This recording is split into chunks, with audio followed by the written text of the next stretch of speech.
যতক্ষণ তুমি কৃষকের পাশে আছো, যতক্ষণ তুমি শ্রমিকের পাশে আছো, আমি আছি তোমার পাশেই। যতক্ষণ তুমি মানুষের শ্রমে শ্রদ্ধাশীল, যতক্ষণ তুমি পাহাড়ি নদীর মতো খরস্রোতা, যতক্ষণ তুমি পলি মৃত্তিকার মতো শস্যময়, ততক্ষণ আমিও তোমার।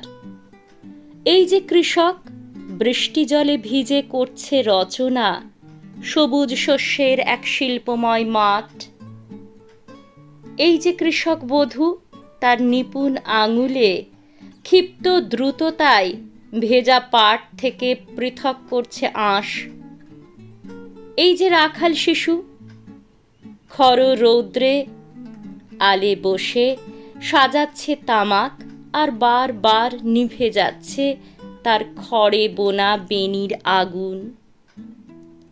তুমি সেই জীবন শিল্পের কথা লেখো, তুমি সেই বৃষ্টি ভেজা কৃষকের বেদনার কথা বলো, তুমি সেই রাখালের খড়ের বেনিতে বিদ্রোহের অগ্নি জেলে দাও। আমি তোমার বিজয় গাথা করব রচনা প্রতিদিন। সেই শিশু শ্রমিকের কথা তুমি বলো, যে তার দেহের চেয়ে বেশি ওজনের মুঠ বয়ে নিয়ে যায়, ব্রাশ করে জুতো, চালায় হাঁপড় আর বত্নমালাগুলো শেখার আগেই যে শেখে ফিল্মের গান, বিড়ি টানে বেধড়ক, তারপর একদিন ফুটো ফুসফুসে ঝরিয়ে রক্তের কণা টানে যবনিকা জীবনের। তুমি সেই শিশু শ্রমিকের বেদনার কথা বলো, আমি তোমার কবিতাগুলো গাইব নৃত্যের তালে তালে। বুদ্ধিজীবীদের শুভ্র সমাবেশে তুমি উদ্বৃত্ত মূল্যের সেই গোপন রহস্য বলে দাও, আমি তোমার পেছনে আছি।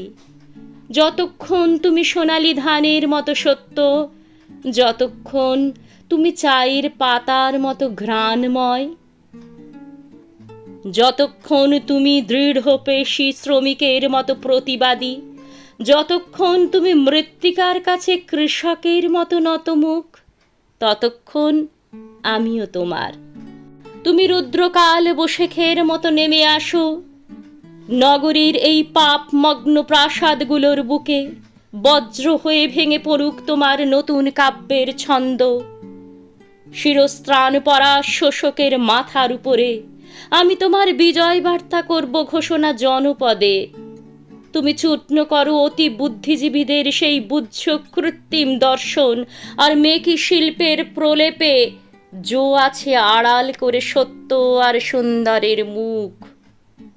আমি তোমার পেছনে আছি, তুমি খুলে দাও সেই নবজীবনের দ্বার। পরশনে যার পৃথিবীর অধিকার ফিরে পাবে প্রলেতারিয়েত। আমি এই বীরভোগ্যা বসুন্ধরা দেব তোমাকেই।